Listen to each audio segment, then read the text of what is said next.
ఇక్కడ తినే తిండిలో వేసే అడుగులో పోరాట పటిమ ఉన్నది. ఈ గడ్డ మీద మీ బిడ్డ కొమరం భీం జల్ జంగల్ జమీన్ అని చెప్పి ఆనాడు రాజ్యాలకు వ్యతిరేకంగా, అదే విధంగా రామ్జీ గోండు ఈ ప్రాంత గోండు బిడ్డ బ్రిటిషర్స్ కు వ్యతిరేకంగా, రజాకర్లకు వ్యతిరేకంగా కొమరం భీం ఆనాడు పౌరుషంతో పోరాడిను. ఈనాడు చరిత్ర పుటలలో పోరాటాల గురించి చర్చించాలి అంటే, పౌరుషం గురించి ప్రస్తావించాలి అంటే రామ్జీ గోండు కొమరం భీం గురించి ప్రస్తావించకుండా ఏ చరిత్ర మొదలు అవ్వదు అని చెప్పి నేను సగర్వంగా ఈ సందర్భంగా చెప్తున్న మిత్రులారా. అలాంటి పోరాట స్ఫూర్తిని తీసుకొని కేస్లాపూర్ గుడిలో దర్శనం చేసుకొని నాగోబా ఆశీర్వాదం తీసుకొని తప్పకుండా ఈ గడ్డ మీద ఇందిరమ్మ రాజ్యం తీసుకొచ్చి దళితులకు, గిరిజనులకు, ఆదివాసీలకు, బలహీన వర్గాలకు, మైనారిటీలకు వాళ్ళు మెచ్చే ప్రభుత్వం, వాళ్లను ఆర్థికంగా సంక్షేమ రంగంలో అభివృద్ధి ప్రాంతం వైపు నడిపించే ప్రభుత్వాన్ని ఏర్పాటు చేస్తామని చెప్పినాం. ఇవాళ ప్రభుత్వం ఏర్పడ్డది. ఆ ప్రభుత్వం ఏర్పడ్డది కాబట్టే మా ప్రభుత్వం మొట్టమొదటి అభివృద్ధి కార్యక్రమం ఆనాడు మాట ఇచ్చినాం. ఇదే ఇంద్రవెల్లి అమరవీరుల స్తూపం సాక్షిగా అభివృద్ధి కార్యక్రమాలను తీసుకొని ముందుకు వెళ్తాం. ఆదిలాబాదును దత్తత తీసుకుంటాం. తప్పకుండా ఈ ప్రాంతాన్ని, తప్పకుండా ఆదిలాబాదు ప్రాంతాన్ని, ఈ అడవ బిడ్డల ప్రాంతాన్ని, ఈ అమాయకుల ప్రాంతాన్ని, ఈ ఆదివాసీల ప్రాంతాన్ని అభివృద్ధి పదం వైపు నడిపించే బాధ్యత ఇందిరమ్మ రాజ్యం తీసుకుంటదని ఆనాడు ప్రతిజ్ఞ చేసినాం. ఈనాడు అభివృద్ధి కార్యక్రమాలలో భాగంగా గూడాలకు రోడ్లు, గూడాలకు తాగడానికి నీళ్లు, నాగోబా గుడి అభివృద్ధి కోసం, అదే విధంగా ట్రైకార్ నేతృత్వంలో ఈ విద్యార్థుల చదువుల కోసం ఈ ప్రాంతంలో మనము అభివృద్ధి కార్యక్రమాలను ప్రారంభించినాం. మిత్రులారా, ఆయల్ల నేను చెప్పిన ఇంద్రవెల్లి పర్యటన ఉందన్నప్పుడు కాంగ్రెస్ పార్టీ వాళ్ళే 1981లో ఈ ఆదివాసీ బిడ్డలను పొట్టన పెట్టుకున్నారు. ఏ ముఖం పెట్టుకొని కాంగ్రెస్ నాయకులు ఇంద్రవెల్లి దర్శించుకుంటారని కొంతమంది సన్నాసులు ప్రశ్నించారు. ఆనాడు నేను ఇదే గడ్డ మీద నుంచి క్షమాపణ చెప్పిన.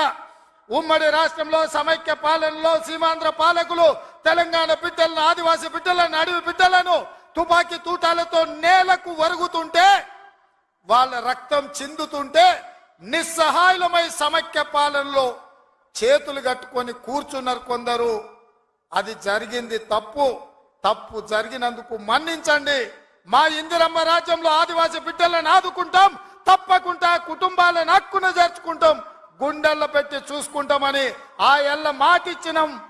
ఇవాళ ఆనాడు అమరులైన కుటుంబాలకు ఇందిరమ్మ ఇండ్ల పట్టాలే కాదు, ఇండ్లు కట్టుకోవడానికి 5 లక్షల రూపాయల కుటుంబాలకు ఇచ్చి ఇవాళ నాడు అమరులైన కుటుంబాలను ఇవాళ ఆదుకునే కార్యక్రమం చేపట్టిన. మిత్రులారా, చరిత్రలో జరిగిన తప్పిదాలను, సమైక్య రాష్ట్రంలో ఉమ్మడి పాలనలో జరిగిన దుష్టాంతాలను సరిదిద్దడానికే శ్రీమతి సోనియా గాంధీ గారు తెలంగాణ రాష్ట్రం ఇచ్చిండ్రు.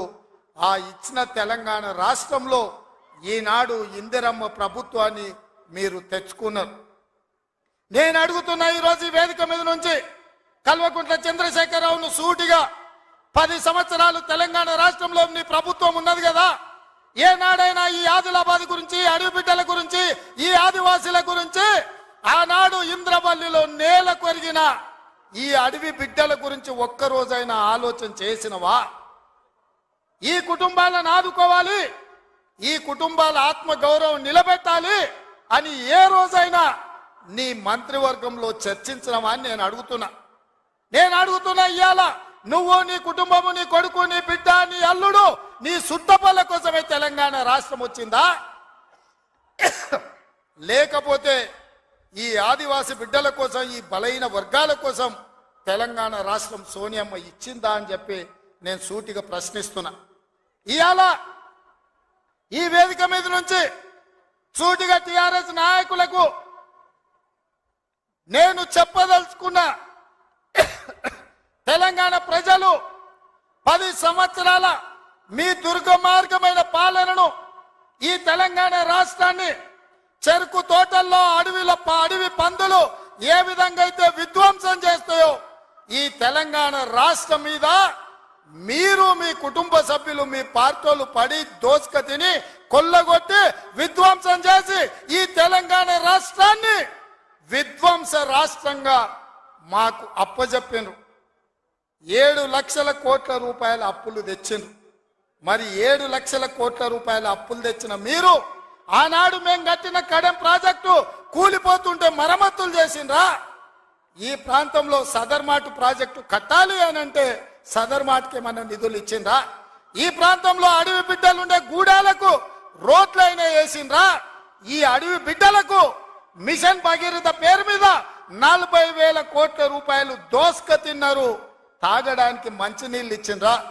ఒకవేళ మీరు ఈ గూడాలకు మంచినీళ్ళు ఇచ్చుంటే ఇవాళ మా మిత్రుడు బట్టి విక్రమార్క గారు 60 కోట్ల రూపాయలతోని మళ్ళీ గూడాలకు తాగడానికి నీళ్లకు నిధులు ఇవ్వాల్సిన పరిస్థితి ఎందుకు వచ్చింది అని చెప్పి నేను ఆ సన్నాసిని నేను అడుగుతున్నా. నిజంగా నేను అభివృద్ధి చేస్తే నాగోబా గుడికి 7 కోట్ల రూపాయలతోటి ఈ రోజు మేము కార్యక్రమాలు తీసుకోవాల్సిన పరిస్థితి ఉంటుండేనా? ఇవాళ గూడాలకు రోడ్లు లేని ప్రాంతాలకు 27-28 కోట్ల రూపాయలతోటి ఇవాళ రోడ్లు వేసే అవకాశం మాకు వస్తుండేనా? ఇవాళ ట్రైకార్ ద్వారా చదువుకునే పిల్లలకు తరగతి గదులు లేకపోతే 10 కోట్ల రూపాయలతోటి ఇవాళ తరగతి గదులు ఆదివాసి బిడ్డలు చదువుకోవాలి, ఐఏఎస్లు ఐపీఎస్లు కావాలి, ఈ రాష్ట్రాన్ని దేశాన్ని ఏలాలి అని చెప్పి ఇవాళ 10 కోట్ల రూపాయలతోటి తరగతి గదులు మేము నిర్మించినాం తప్ప నిర్మించడానికి నిధులు ఇచ్చినాం. ఒక్క రోజైనా ఈ బిడ్డల కోసం నువ్వు సమీక్ష చేసినావా అని నేను అడుగుతున్నా. ఎంతసేపు నీ బిడ్డలు, ఎంతసేపు నీ దోపిడి, ఎంతసేపు నీ ఫామ్ హౌజులు కట్టుకోవాలన్న ఆలోచన తప్ప నీ కొడుకుకో బిడ్డకో ఉద్యోగాలు ఇవ్వాలి, పదవులు ఇవ్వాలి, ప్రజలు బండకేసి కొడితే మళ్ళీ శాసన మండలి సభ్యత్వం నీ బిడ్డకు కవితకిచ్చినవు తప్ప తెలంగాణ ఆడబిడ్డలకు చదువుకున్న పిల్లలకు ఉద్యోగాలు ఇచ్చినవా అని నేను అడుగుతున్నా. నువ్వు ఉద్యోగాలు ఇవ్వక 10 సంవత్సరాలు స్టాఫ్ నర్సులు నియమించక నువ్వు నిర్లక్ష్యం చేసిన కాబట్టే మొన్న మా దామోదర్ రాజ నరసింహ గారు వైద్య ఆరోగ్య శాఖ ద్వారా ఎల్బీ స్టేడియంలో 7,000 మంది ఆడబిడ్డలకు స్టాఫ్ నర్సు ఉద్యోగాలు మేమొచ్చి ఉద్యోగాలు ఇచ్చినాం. నీ బిడ్డను నిజామాబాద్ ఎంపీల బండకేసి కొడితే తండ్రిగా నీకు దుఃఖం పొంగుకొచ్చింది.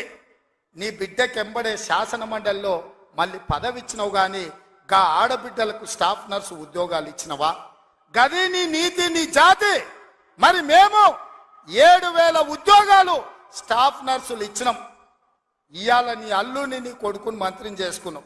కానిస్టేబుల్ ఉద్యోగాలు 15,000 ఉద్యోగాలు భర్తీ చేయక ఆకాశంలో వేలాడుతున్నట్టు త్రిశంకు స్వర్గంలో నిరుద్యోగ యువకులు ఉంటే కోర్టులో కేసు ఉంటే నువ్వేమైనా పరిష్కరించినావా అని నేను అడుగుతున్నా. అందుకే మేము వచ్చిన ఎంబడే హోంశాఖ నా దగ్గరనే ఉంది.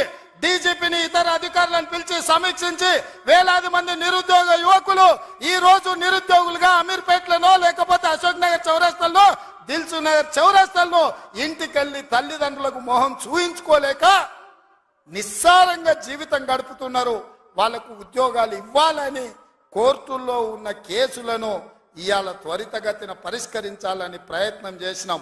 నువ్వు ఎంత అడ్డం పడ్డా, నువ్వు ఎంత గగ్గోలు పెట్టినా, బిల్లా రంగాలు మమ్మల్ని ఎన్ని శాపనార్థాలు పెట్టినా 15 రోజుల్లో 15,000 కానిస్టేబుల్ పోస్టులు భర్తీ చేసే బాధ్యత,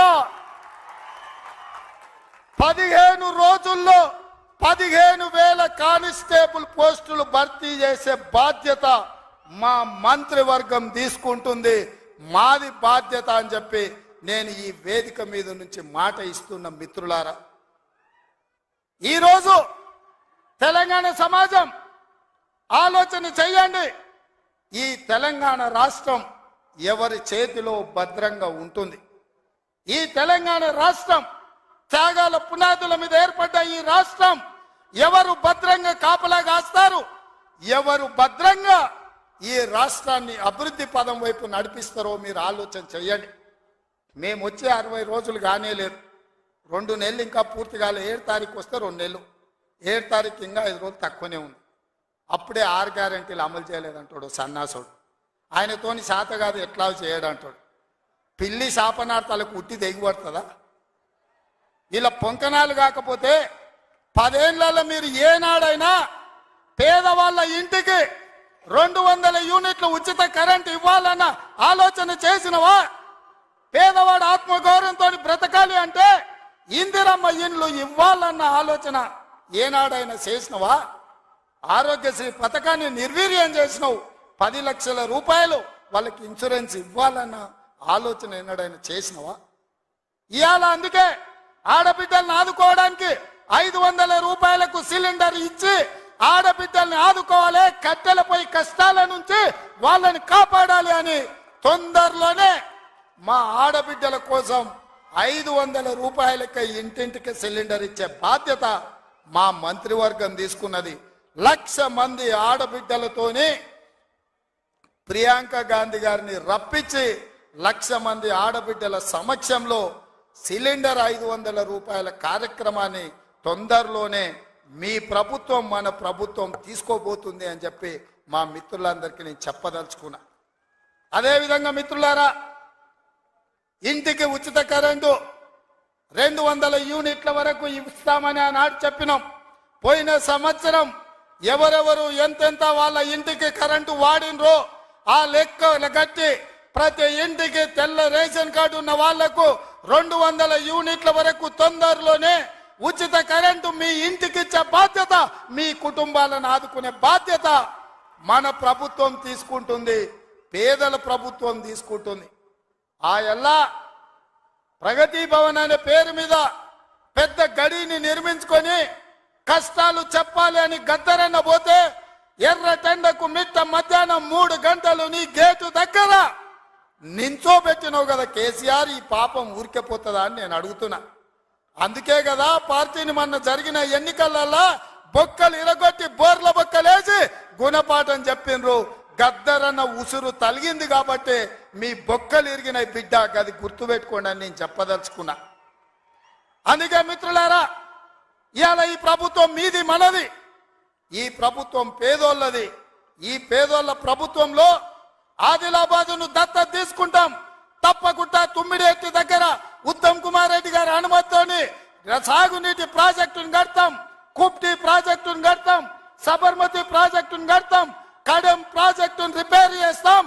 ఈ ప్రాంతాన్ని సాగునీటి రంగంలో పైనుంచి వస్తుంటే మా కొండ సురేఖక్క చూపిస్తుంది, కింద క్రేన్ పెట్టి బాయి తవ్వుకుంటారు నీళ్ల కోసం, సాగు నీటి కోసం.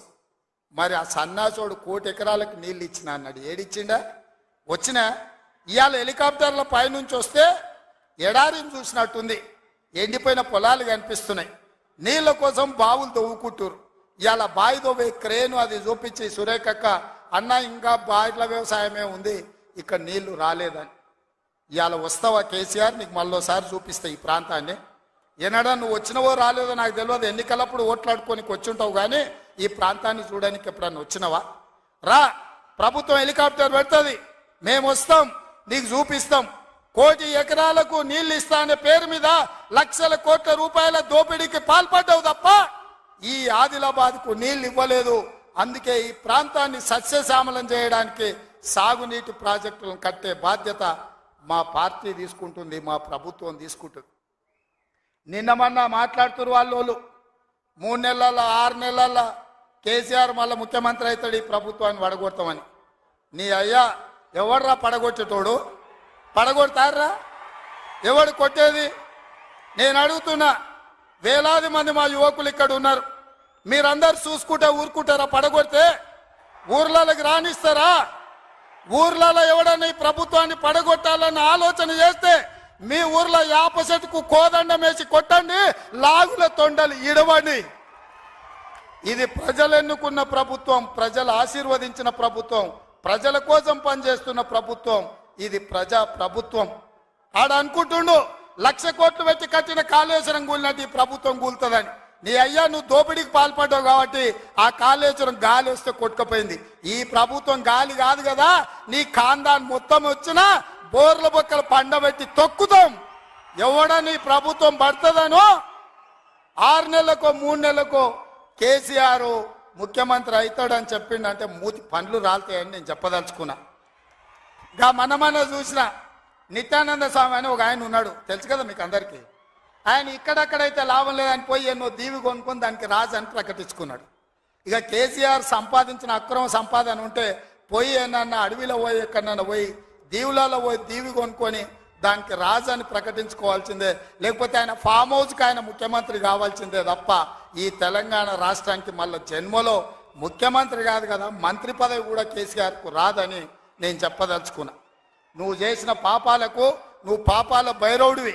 ఈ నిరుద్యోగ యువకులను, ఉద్యమకారులను, అమరవీరుల కుటుంబాలను, రైతులను, దళితులను, గిరిజనులను, మైనారిటీలను, మహిళలను నిలువు దోపిడీ చేసి నిలువున ముంచిన నువ్వు, నీకు సిగ్గన్న ఉందా మళ్ళీ పదవి కావాలని అడగడానికి?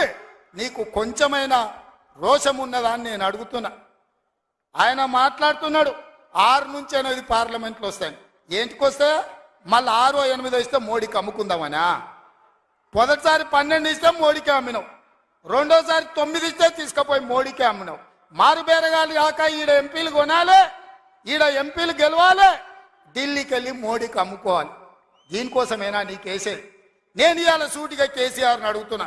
ఈ దేశంలో ఉన్నాయి 2, ఒకటి ఎన్డీఏ కూటమి, రెండోది ఇండియా కూటమి. ఎన్డీఏ కూటమికి మోడీ ఉన్నాడు, ఇండియా కూటమికి మేమున్నాం. మా దాంట్లోకి రానీయము, మా నీడ కూడా తాకనీయం. ఆ ఇంటి మీద పిట్ట ఈ ఇంటి మీద కాలిస్తే కాల్చి అవతలేస్తాం. నువ్వు ఎట్లకెళ్ళి అవుతావా? మరి నేను అడుగుతున్నా, ఎట్లకెళ్ళి అవుతావు? 1, 2 ఏదైనా గెలిస్తే ఢిల్లీలో తాకట్టు పెట్టి మోడీ దగ్గర గులాంగిరి చేయిస్తాడు ఆయన. అందుకే మిత్రులారా ఆలోచన చేయండి. ఇవాళ ఈ రాష్ట్రంలో, ఈ దేశంలో పేద ప్రజల ప్రభుత్వం ఏర్పడాలి అంటే 10 ఏళ్ళు ప్రధానమంత్రిగా ఉన్న నరేంద్ర మోడీ ప్రతి పేదవాడి ఖాతాలో 15 లక్షల రూపాయలు వేస్తా అన్నాడు. ప్రతి పేదవాడికి ఇల్లు కట్టిస్తా అన్నాడు. ప్రతి సంవత్సరం 2 కోట్ల ఉద్యోగాలు ఇస్తా అన్నాడు. రైతుల ఆదాయం 2 చేస్తా అన్నాడు. ఎవరి ఖాతాలన్నా మోడీ 15 లక్షలు వేసిండా మిత్రులారా? వేసిండా? మీకేమన్నా ఇల్లు కట్టించిండా? మీకు ఉద్యోగాలు ఇచ్చిండా? మన ప్రాంతానికి ఎప్పుడన్నా వచ్చిండా? పోనీ మీ ప్రాంతంలో ఆదివాసీ బిడ్డ స్వయం బాబురావుని ఎంపీ గెలిపించిండు, మంత్రి పదవిని ఇచ్చిండా? మరి ఏమి ఇయ్యనప్పుడు ఈ ప్రాంతంలో మోడీకి ఓటెందుకు వేయాలని నేను అడుగుతున్నా. మీరు ఆలోచన చేయండి. ఇవాళ మతం పేరు మీద ఒకడు, మద్యం పేరు మీద ఇంకొకడు రేపు ఎన్నికల్లో ఓట్లు అడగడానికి వస్తారు. ఇవాళ మతం ఒక రకం మత్తు అయితే మద్యం ఇంకొక రకం మత్తు. మోడీ కేడీ ఇద్దరు ఒక్కటయ్యి కాంగ్రెస్ను అడ్డుకోవాలని చూస్తున్నారు. అందుకే మిత్రులారా, ఆదిలాబాద్ దత్తత తీసుకునే బాధ్యత మాది, మా ప్రభుత్వంది. మీకు యూనివర్సిటీ ఇచ్చే బాధ్యత మాది, మా ప్రభుత్వంది.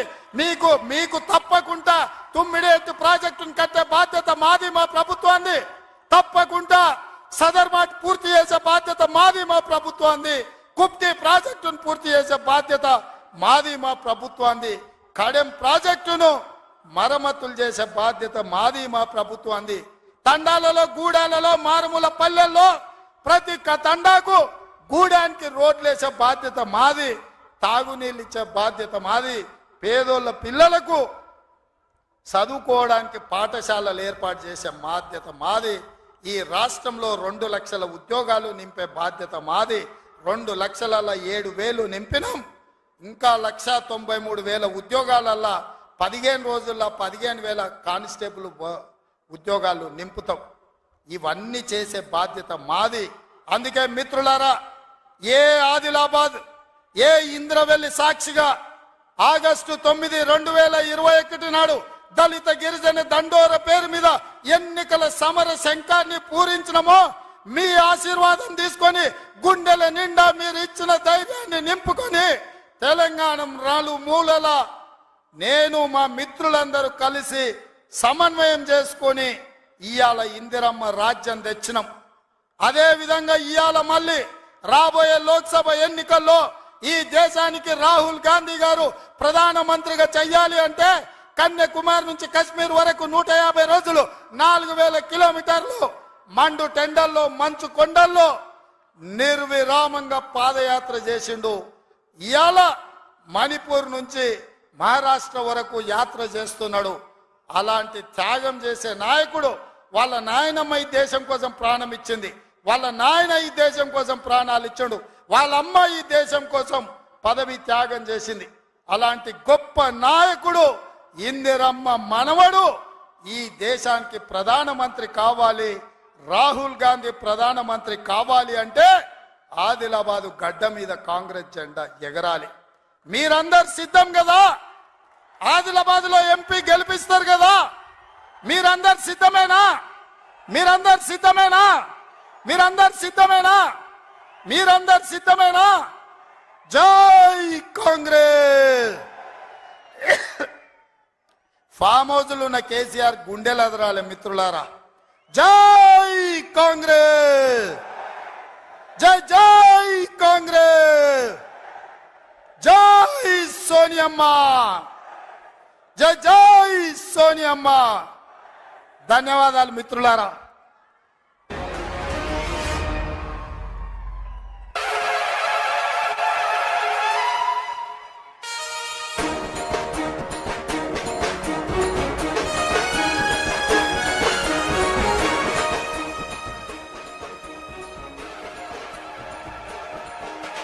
ఇంద్రవెల్లి కొండల్లో దండు పుట్టిందో వస్తవా తమ్ముడా, దళిత గిరిజన గన్నల దండోరా బ్రోగే వస్తవా సెల్లడా, కాంగ్రెస్ సైనికుల శంఖమూదినారు రో, తెలంగాణ పిల్ల తెల్ల పిడికిలెత్తినారు రో, నల్లగొండ నడుంగట్ట కరీంనగర్ కథం దక్కె దళిత గిరిజన గన్నల దండు గదిలే హన్న వెంట చాలు.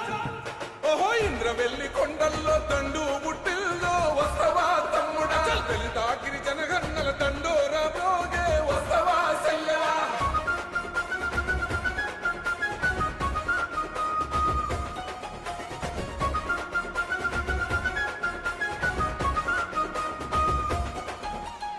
ఆనాడే దళితులకు దాపుగా నిలిచింది కాంగ్రెస్ పార్టీ, గిరిజనుల తండల్లో వెలుగులు నింపింది కాంగ్రెస్ పార్టీ, రిజర్వేషన్లు తెచ్చి రాతలు మార్చింది కాంగ్రెస్ పార్టీ, భూస్వాముల నుండి గుంజి భూములు పంచింది కాంగ్రెస్ పార్టీ.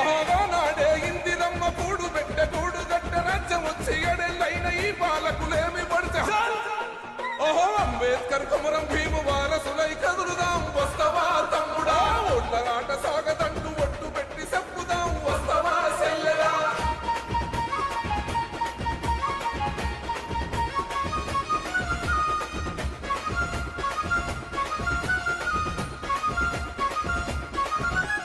దళితుణ్ణి ముఖ్యమంత్రి చేస్తానన్నాడు, ఆ మాట యాడబోయే, 3 ఎకరాల భూమి ఇస్తానన్నాడు.